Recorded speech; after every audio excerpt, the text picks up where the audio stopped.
they are all metals within each series the property of elements are quite similar. कि अगर हम series में बात करें तो हर एक 14 एलिमेंट्स जो इतने भी है ना उनकी प्रॉपर्टी वेरी मच जो होती है वो सिमिलर टाइप होती है. And the chemistry of actinoids are more complicated than the lanthanoids. Actinoids की जो प्रॉपर्टीज होती है ना, जो सेकेंड ट्रांजिशन सीरीज है, इनर ट्रांजिशन सीरीज है, उसकी प्रॉपर्टी थोड़ी डिफिकल्ट है as compare to lanthanoids due to large number of oxidation state possible for the actinoids element. क्योंकि एक्टिनोइड्स के जो मेंबर है जैसे डी ब्लॉक के वेरिएबल ऑक्सीडेशन स्टेट शो करते हैं ना, ऐसे एक्टिनोइड्स के भी वेरिएबल ऑक्सीडेशन स्टेट शो करते हैं. तो actinoid elements are the radioactive and many of the actinoid elements have been made only in the nanogram quantity. क्योंकि ये सारे सिंथेटिक होते हैं एक्टिनोइड्स मेंबर, जनरली सारे कैसे यहाँ के सिंथेटिक है, तो इनकी लाइफ भी बिल्कुल बहुत ही कम होती है और क्वांटिटी भी बहुत कम होती है. ठीक है, तो ये मैं less by the nuclear reaction, so that इनकी केमिस्ट्री जो होती है हम अच्छे से पढ़ नहीं सकते. ठीक है, सो आफ्टर यूरेनियम के बाद के uranium that is atomic number 92 and which is used as a nuclear fuel. तो यूरेनियम के बाद के जितने भी एलिमेंट्स हैं उनको हम क्या बोलते हैं, transuranic elements. Now here the question is the element Z117, whether Z is the atomic number और atomic number elements का कितना है 117 and 120 और एक एटॉमिक नंबर कितना था 120. Not had yet be discovered, वो अभी तक डिस्कवर नहीं हुए. तो अगर इन बाय चांस वो डिस्कवर करते हैं, किस फैमिली में किस ग्रुप में आप इन एलिमेंट्स को रखेंगे और इनकी इलेक्ट्रॉनिक कॉन्फ़िगरेशन को लिखेंगे. ठीक है, क्योंकि एलिमेंट्स क्या है, फर्स्ट हम एलिमेंट्स देखते हैं 117. तो जनरली हमें क्या देखना पड़ता है बेटा, लास्ट जिस भी एलिमेंट की इलेक्ट्रॉनिक कॉन्फ़िगरेशन लिखनी होती है हमें उस एलिमेंट की आने वाली नियरेस्ट नोबल गैस को देखा जाता है. आने वाली नियरेस्ट नोबल गैस को देखते हैं और उस नियरेस्ट नोबल गैस से हम क्या निकाल सकते हैं, अपकमिंग एलिमेंट्स की इलेक्ट्रॉनिक कॉन्फ़िगरेशन का आइडिया निकाल सकते हैं.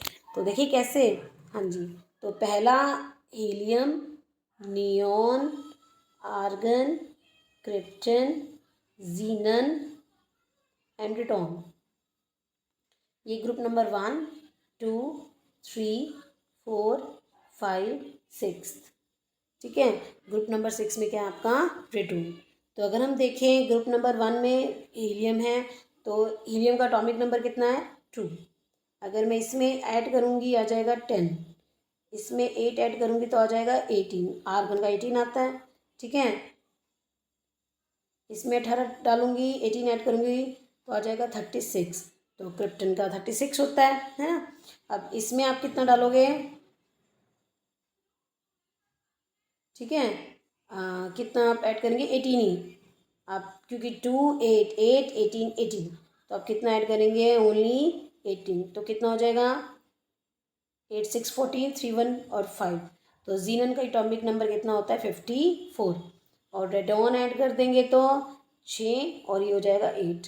तो रेडॉन का इलेक्ट्रॉनिक कॉन्फ़िगरेशन कितना होता है 86. रेडॉन का कॉन्फ़िगरेशन कितना होता है 86. यानी हम रेडॉन तक तो पहुंच ही गए हैं. क्यों, क्योंकि हमने 117 एटॉमिक नंबर की क्या करनी है, कॉन्फ़िगरेशन लिखनी है. तो हमें पता चला कि भाई जो रेडॉन होता है वो तो 6 पीरियड में है और वो रेडॉन कहाँ हो रहा है भी कहाँ पर, नोबल गैस है. इसका मतलब वो कहाँ मिलेगा, आपके लास्ट ग्रुप कौन सा है, नोबल गैस, नोबल गैस में मिलेगा. तो नोबल गैस पे तो जाके कोई भी पीरियड ख़त्म हो जाता है. तो इसका मतलब रेडॉन पे जाके कौन सा पीरियड 6 पीरियड ख़त्म हो जाएगा. यानी अब उसके नीचे कौन सा पीरियड स्टार्ट हो जाएगा 7th. तो यानी जो हमारा ये इलेक्ट्रॉन है ये हमें कहाँ मिल सकता है 7th पीरियड में मिल सकता है. तो ये तो हमारे पास अप्रॉक्सीमेट हो गया कि ये कहाँ मिलेगा 7th पीरियड में. तो लेट्स स्टार्ट, देखिए कैसे करेंगे हम. तो 7th पीरियड में तो मिल गया, तो let's start with the configuration कि इलेक्ट्रॉनिक कॉन्फ़िगरेशन हम कहाँ लिखेंगे कि ये आपका जो होगा कौन से ग्रुप को होगा 7th पीरियड को होगा. ठीक है ना. अब हमें ये देखना है इसकी इलेक्ट्रॉनिक कॉन्फ़िगरेशन हम कैसे करते हैं ना. इलेक्ट्रॉनिक कॉन्फ़िगरेशन 117 की कैसे लिखेंगे, क्योंकि रेडॉन तो आपने फिल कर दिया है ना. रेडॉन कैसे करते हैं, दैट इज़ 86. रेडॉन की क्या होती है 86 है ना. तो अब हमें 117 तक जाना है. तो अब क्योंकि 7th में होगा तो लास्ट वन कम्प्लीटली फिल होगा, NS2NP6 कम्प्लीटली फिल पाएगा. तो 86. उसके बाद इनर ऑर्बिटल आ जाएगा, कैसे 7 से 1 माइनस यानी 6D. डी में या तो 0 होता है या फिर 1 होता है ना. लेकिन हम तो कम्प्लीटली फिल करेंगे अगर हमारे पास इलेक्ट्रॉन है तो। अब कितने बच गए 5f14। अब कितने बच गए 5f14। तो 86 14 10 एंड 2। तो ये आपके कितने एलिमेंट हो जाएंगे 117। तो would belong to the halogen family. तो अब हम देखते हैं कि ये कौन सी फैमिली को बिलोंग करेगा। नाउ क्योंकि आउटर मोस्ट शेल में कितने इलेक्ट्रॉन फिल हैं आपके, सॉरी 5। आउटर मोस्ट शेल में कितने इलेक्ट्रॉन हैं 5। तो 2 + 5 7। और जब हम पी ब्लॉक का करते हैं तो 7 आउटर मोस्ट शेल में, तो हम उसको 10 और ऐड कर देते हैं। ठीक है, तो जब हम 10 ऐड करेंगे तो हमारी क्या निकल के आती है 17, यानी ग्रुप नंबर क्या मिलेगा आपका 17। तो ये हमारा कहाँ मिलेगा ग्रुप नंबर 17 में। नाउ अब हमने पूछा हुआ है कि नेक्स्ट 120 एलिमेंट। तो आपने 7p5 तक तो फिल कर दिया 117। नाउ पहले इसमें आप एक और फिल कर सकते हो तो हो जाएगा 118। अब नेक्स्ट आ जाओ 7 भी कंप्लीट हो गया फिर तो इसका मतलब। नाउ अब कहाँ पे आएंगे हम 8th पीरियड में। नाउ अब आपके पास कितने इलेक्ट्रॉन फिल रह गए ओनली 2। तो यानी अब लास्ट सेक्शन कौन सी होगी 8s2। तो इसका मतलब हम कहाँ जाएंगे एस ब्लॉक एलिमेंट में होगा। ये एस ब्लॉक एलिमेंट में कौन से दूसरे ग्रुप में होगा। Clear, I hope you understand this question.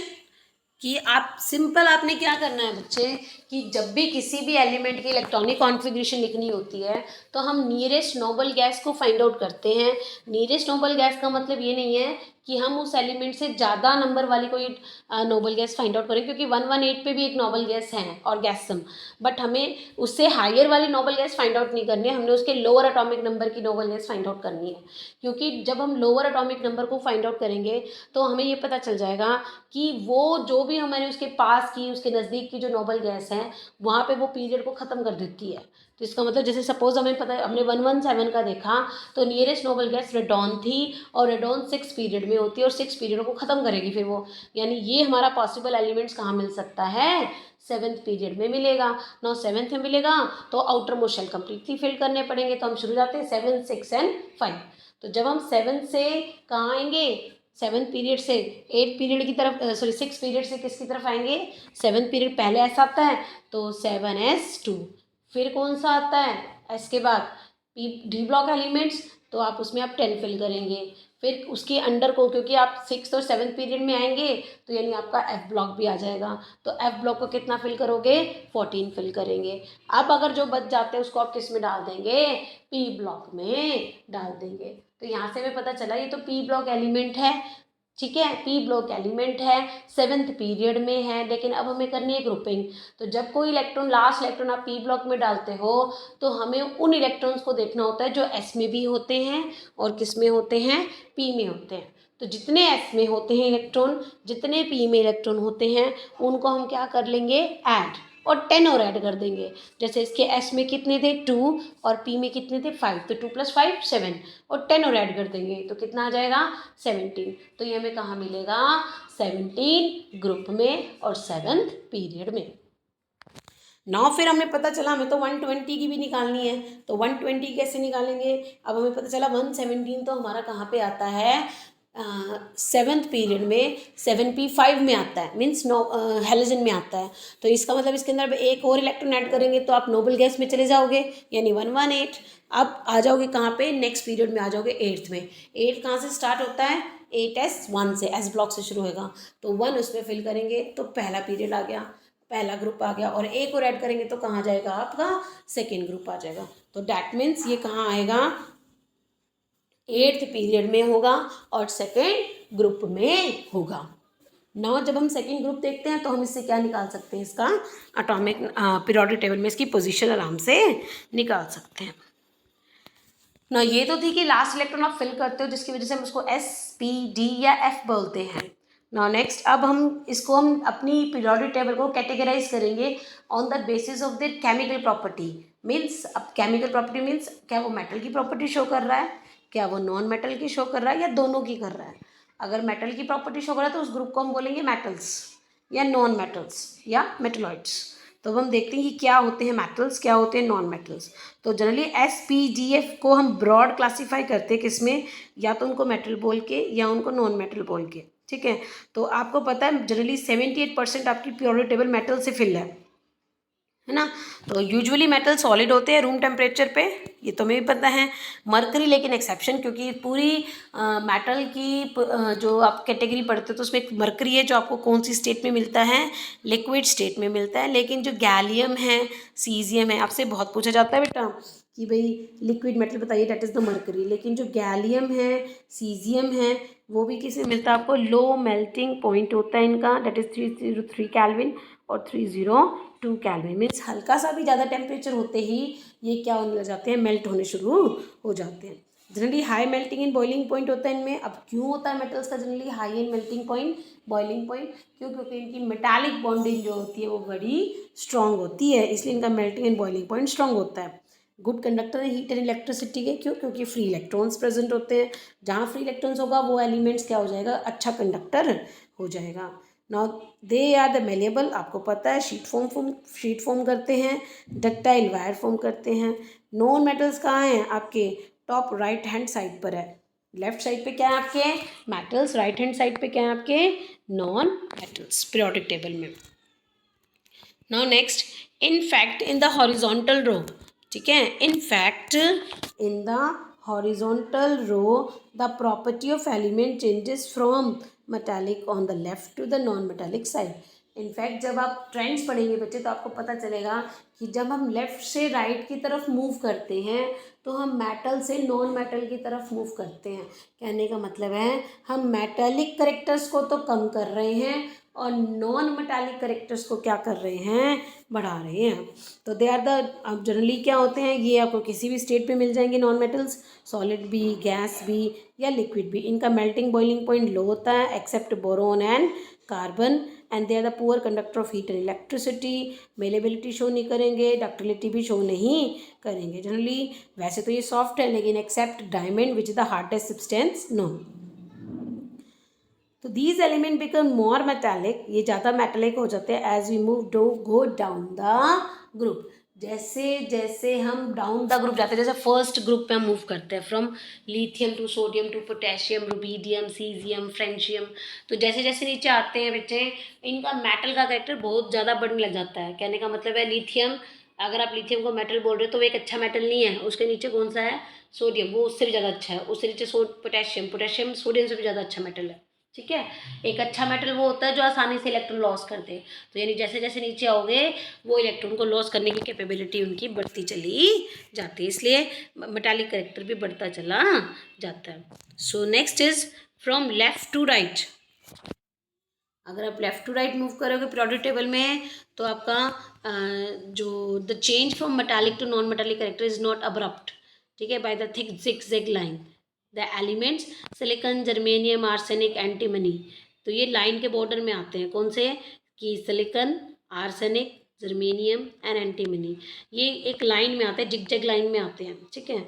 जो डायगनली है पीरियोडिक टेबल में इनको नाम दिया गया है मेटेलॉइड्स। नो मेटेलॉइड्स वो होते हैं जो मेटल को, नो मेटल की प्रॉपर्टी भी शो करते हैं और किसकी, नॉन मेटल की प्रॉपर्टी भी शो करते हैं। इनको बोलते हैं सेमी मेटल्स।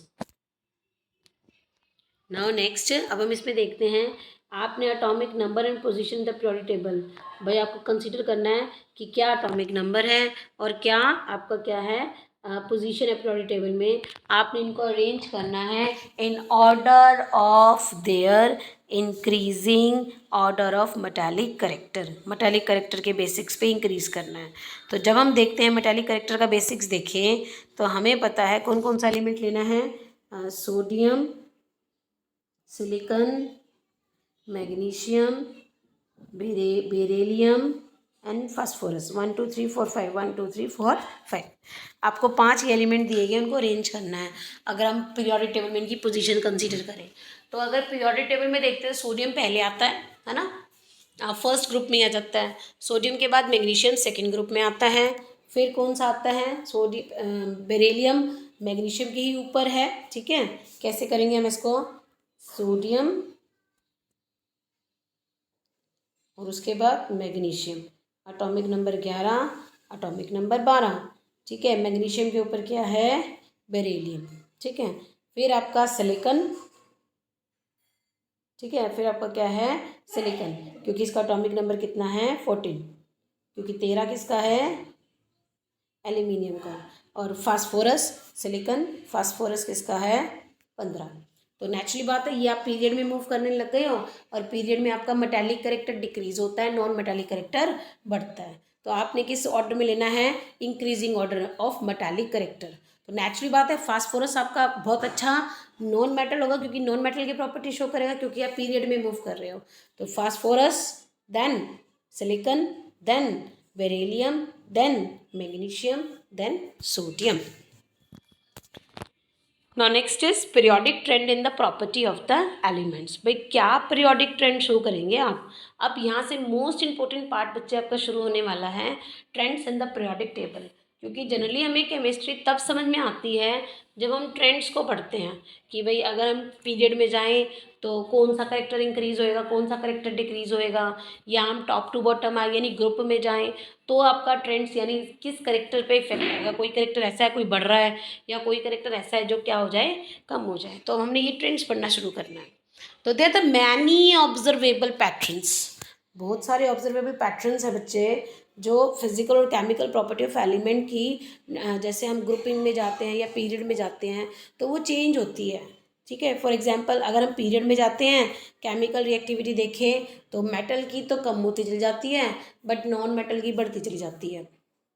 ठीक है, लेकिन अगर आप मिडिल में आए तो जो ग्रुप 1 मेटल्स की लोअर जो एलिमेंट्स की मिडिल में कम होती है और मैक्सिमम होती चली जाती है रिएक्टिविटी 17th ग्रुप के एंड तक पहुँचते पहुँचते। मीन्स पहले इंक्रीज रिएक्टिविटी, 20 तक आते आते फिर डिक्रीज और हायर तक जाते जाते इंक्रीज हो जाती है। ठीक है, तो मैक्सिमम हो जाती है ग्रुप नंबर 17 जो कि नॉन मेटल है। ठीक है, likewise with the group of the representative metals जिसको हम एल्कली मेटल कहते हैं, increasing as we move down the group. और अगर हम ग्रुपिंग में जाते हैं, ग्रुप में जा रहे हैं यानी ऊपर से नीचे जा रहे हैं, तो अब यहाँ पे जो रिएक्टिविटी है उनकी बढ़ती चली जाती है। ठीक है, लेकिन आप नॉन मेटल के ग्रुप में जाते हैं, हाइड्रोजन रिएक्टिविटी उनकी जो होती है वो नॉन मेटल की रिएक्टिविटी कम होती है पर मेटल की रिएक्टिविटी बढ़ती चली जाती है। तो ये बहुत सारे ऐसे ट्रेंड्स हैं जो हम पढ़ना शुरू करेंगे, देखेंगे। तो अब हमें देखना है ऐसा हो ही क्यों रहा है भाई। कोई एक पर्टिकुलर ग्रुप मेटल का कोई ग्रुप उठाया, जैसे हमने लिया, जैसे हम ये ग्रुप देखते हैं, this is lithium, sodium, potassium, rubidium, cerium, this is the group number 1। तो हम जैसे जैसे नीचे आते हैं लिथियम से सोडियम से पोटेशियम पे तो आपकी रिएक्टिविटी बढ़ जाती है, रिएक्टिविटी इंक्रीज करती है। लेकिन फ्लोरीन, क्लोरीन, ब्रोमीन, आयोडीन जैसे जैसे नीचे आते हैं रिएक्टिविटी कम होती है। ऐसा क्यों? जा तो हम ग्रुप में ही रहे ना, बस क्या फ़र्क है, एक मेटल का ग्रुप है और एक नॉन मेटल का ग्रुप है। तो यही हमने देखना है कि ऐसा क्या हो जाता है इनके मेटल और नॉन मेटल के ग्रुप में।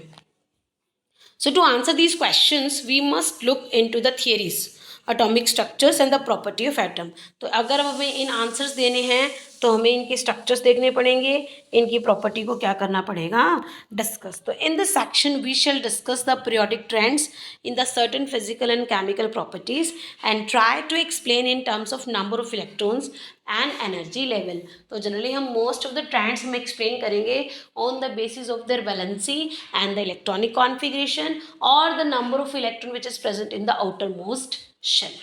Which now trends in the physical properties. So there are numerous physical properties of the elements such as melting and boiling points, heat of fusion, vaporization, energy of atomization.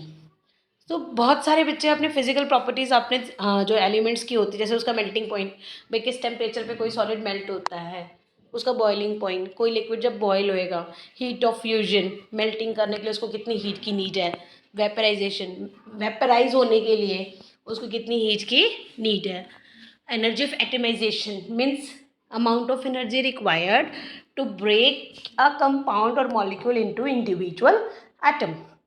भी एक compound हो चाहे वो molecule हो, वो break होके single single individual atom में हो जाना चाहिए। Now etcetera we show periodic variation, जो पीरियोडिक वेरिएशन शो करता है। However we shall discuss the periodic trends with respect to, लेकिन हम जनरली ट्रेंड्स जो पढ़ेंगे वो किसका पढ़ेंगे, size, atomic size, ionic size, radii जिसको हम बोलते हैं, ionisation enthalpy, electron gain enthalpy and electron negativity. So let's start with your first topic regarding trends, atomic radius. Now you can very well imagine that finding the size of an atom is a lot more complicated than measuring the radius of a ball. है ना, कि भाई अगर आप ये imagine करो, अगर आपको एटम का साइज फाइंड करना पड़ जाए जो कि इतना कॉम्प्लिकेटेड है ना, अगर किसी बॉल के रेडियस से भी ज़्यादा कॉम्प्लिकेटेड है. Do you know why?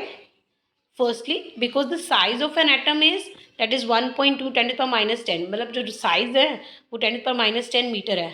ठीक है, इज़ वेरी वेरी स्मॉल. एक तो साइज इतना स्मॉल है. Secondly since the electron cloud surrounding the atom does not have a sharp boundary. दूसरा अब हमने चैप्टर नंबर 2 में पढ़ा था कि भाई जो ऑर्बिटल का कंसेप्ट आ रहा है, क्योंकि हमें पता ही नहीं इलेक्ट्रॉन न्यूक्लियस से कितनी डिस्टेंस तक मिल सकता है, क्लियर कट बाउंड्री ही नहीं है. सो हम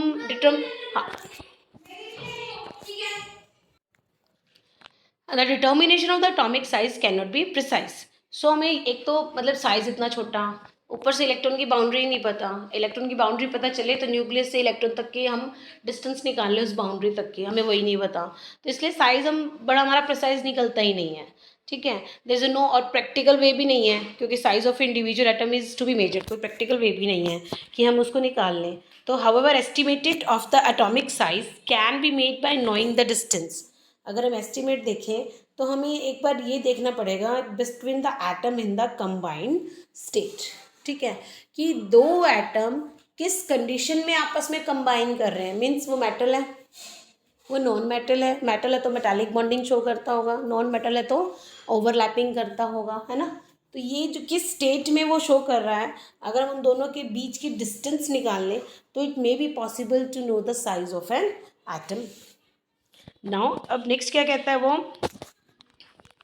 कि one practical approach to estimate the size of an atom of an non metallic element is the measure of the distance between two atom when they are bounded together by single bond in the covalent molecule. वो कहता है suppose मेरे पास H2 का molecule है, क्योंकि आपको पता ही है H2 कैसा मॉलिक्यूल है, कोवेलेंट है, क्योंकि किससे बनता है, शेयरिंग से. तो ये तो हमें पता है कि जो शेयर करता है वो कोवेलेंट कंपाउंड्स होते हैं या मॉलिक्यूल्स होते हैं. जो नहीं करते वो आयनिक कंपाउंड्स होते हैं. नाउ H2, क्योंकि हाइड्रोजन के पास एक इलेक्ट्रॉन है, सपोज ये एक हाइड्रोजन का एटम है और ये दूसरे हाइड्रोजन का एटम है, तो इनके बीच में ओवरलैपिंग होगी. तो ये इसका, ये न्यूक्लियस फर्स्ट एटम का और ये सेकेंड, तो इनके बीच की जो डिस्टेंस है वो first nucleus to second, and इनकी 1/2 डिस्टेंस, इनकी 1/2 डिस्टेंस आपका क्या कहलाएगा, कोवेलेंट रेडियस. तो one practical approach to estimate the size of an atom of a non-metallic element is to measure the distance between two atoms. भाई दो atom के बीच की डिस्टेंस निकालो when they are bounded together. जब वो single bond से bounded हो covalent molecule में, तो उसी को हम क्या बोलते हैं, कोवेलेंट रेडियस. ठीक है, तो हम उसका साइज निकाल सकते हैं. जैसे अभी हमने Cl2 का देखा, तो the bond the distance in the chlorine molecule, जो Cl2 की डिस्टेंस है ना वो 188 पिकोमीटर की है. एक Cl की दूसरे Cl के जो न्यूक्लियस है उनके बीच की डिस्टेंस कितनी है आपकी, 198 पिकोमीटर. तो उसकी हाफ कितनी हो जाएगी, 99 पिकोमीटर. तो वी कैन इजीली से क्लोरीन का जो रेडियस है वो कितना है, 99 पिकोमीटर का है. लेकिन अगर हम मेटल में कहें तो जैसे कोवलेंट में हमने कोवलेंट रेडियस बोल दिया, तो मेटल में क्या बोलेंगे हम, metallic radius, which is the half. वही कहता है जैसे हमने कोवलेंट का हाफ लिया था, हम मेटालिक का भी हाफ लेंगे. तो this which is the half the intermolecular distance. वो इंटरमोलिकुलर डिस्टेंस की हाफ डिस्टेंस होगी, जो कि एटम जो होगा separating the core in the metallic crystals, कि भाई वो दो एटम आपस में कितनी डिस्टेंस पे हैं उस मेटल के क्रिस्टल्स में, और उसकी हाफ डिस्टेंस आपकी क्या कहलाएगी, मेटालिक क्रिस्टल्स. फॉर एग्जांपल दो एडजेसेंट कॉपर एटम के बीच की डिस्टेंस. तो अब आप देखा जाए तो सपोज ये एक एटम है और ये दूसरा एटम, क्योंकि ये एक दूसरे से कनेक्टेड है, इन दोनों के बीच की डिस्टेंस और इनका हाफ, वो क्या कहलाएगा, उसका मेटालिक रेडियस. जबकि कोवेलेंट में ओवरलैपिंग हो गई थी, तो दो एटम के बीच की डिस्टेंस कितनी है आपकी कॉपर में, 256 पिकोमीटर. तो इसका 1/2 कितना हो जाएगा, 128 पिकोमीटर. तो आप ये कह सकते हो कि इसका साइज यानी एटॉमिक साइज कितना है, रेडियस कितना है, 128 पिकोमीटर. तो इसलिए हम सिंप्लिसिटी करने के लिए, क्योंकि हमें दो एटम के बीच की डिस्टेंस को देख रहे हैं, तो हम इसको हम सिंपली हम क्या बोलेंगे, अब इसको एटॉमिक रेडियस, एटम का रेडियस. तो रेफर टू बोथ. अब एटम का जो रेडियस होता है वो दोनों को बोला जाता है. अब वो चाहे तुमने कोवेलेंट मॉलिक्यूल देखा हो चाहे आपने मेटालिक रेडियस देखा हो. तो depending upon the whether the element is the non metal और द मेटल। तो atomic radius can be measured by the x ray और अदर स्पेक्ट्रोस्कोपिक मेथड। हम एक्सरे या दूसरे स्पेक्ट्रोस्कोपिक मेथड से भी फाइंड आउट कर सकते हैं। नाउ नेक्स्ट इज योर सी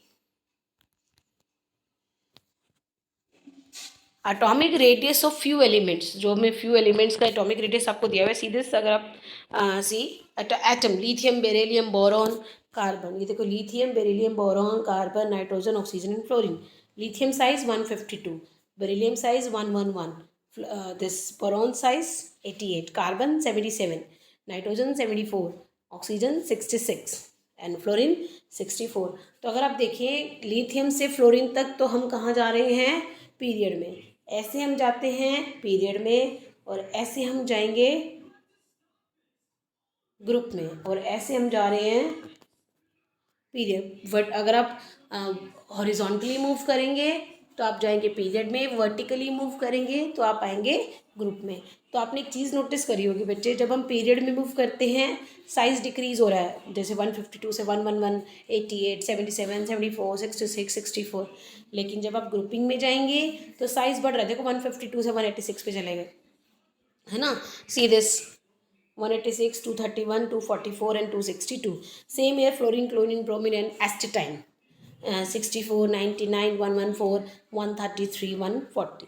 तो जैसे आप ग्रुपिंग में जाते हो तो साइज बढ़ जाता है, साइज बढ़ रहा है ना, और पीरियड में जा रहे हैं तो साइज डिक्रीज हो रहा है।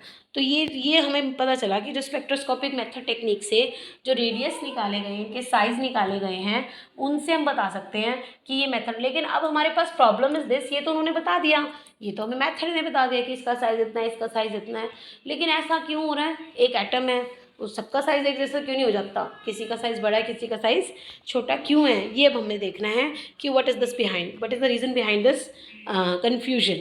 The atomic radius of an a few elements are listed. आपको अभी मैंने आपको दिखाया, तो दो ट्रेंड्स आपने इसमें देखे कि these trends is term of the nuclear. आपने दो ट्रेंड्स देखे, या तो हम पीरियड में जा रहे हैं तो size regularly, radius regularly decrease करता है, अगर हम ग्रुपिंग में जा रहे हैं तो रेगुलरली जो ट्रेंड्स होता है वो साइज जो होता है वो बढ़ता चला जाता है। अब वो ऐसा क्यों, हम इस चीज़ को समझाएंगे on the basis of nuclear charge. ठीक है, पहले तो हम ये देखते हैं ये न्यूक्लियर चार्ज क्या, न्यूक्लियर न्यूक्लियस के ऊपर चार्ज। अब न्यूक्लियस के अंदर क्या होता है, प्रोटॉन्स, प्रोटॉन पर क्या चार्ज होता है, पॉजिटिव। यानी न्यूक्लियस का, क्योंकि एक न्यूट्रॉन भी होता है, न्यूट्रॉन पर तो कोई चार्ज नहीं होता, तो यानी न्यूक्लियस के चार्ज क्या होता है, प्रोटॉन्स की वजह से होता है। ठीक है, तो इसका मतलब न्यूक्लियस के ऊपर चार्ज क्या होता है, पॉजिटिव चार्ज होता है। ठीक है, तो यहाँ से एक हमें आइडिया मिला कि न्यूक्लियस के ऊपर जो चार्ज होता है पॉजिटिव होता है, जिसको हम क्या नाम देते हैं, न्यूक्लियर चार्ज। तो इसका मतलब अगर जितने ज़्यादा प्रोटॉन होंगे उतना ज़्यादा न्यूक्लियर चार्ज होगा। फिर तो हमें ये भी पता है proton is equal to atomic number, है ना, जितने प्रोटॉन होगा उतना ही क्या होगा, एटॉमिक नंबर। यानी एटॉमिक नंबर बढ़ेगा तो न्यूक्लियस के ऊपर चार्ज भी बढ़ता चला जाएगा। लेकिन एक बात हमने ये भी पढ़ी है, क्योंकि प्रोटॉन एक न्यूट्रल एटम है तो प्रोटॉन इलेक्ट्रॉन्स के इक्वल भी होता है। तो डैट मीन्स जितना अगर आप प्रोटॉन बढ़ाओगे न्यूक्लियर चार्ज बढ़ेगा तो उतने इलेक्ट्रॉन्स भी बढ़ते चले जाएंगे, है ना, उतने आपके क्या इंक्रीज करेंगे, इलेक्ट्रॉन भी बढ़ते चले जाएंगे।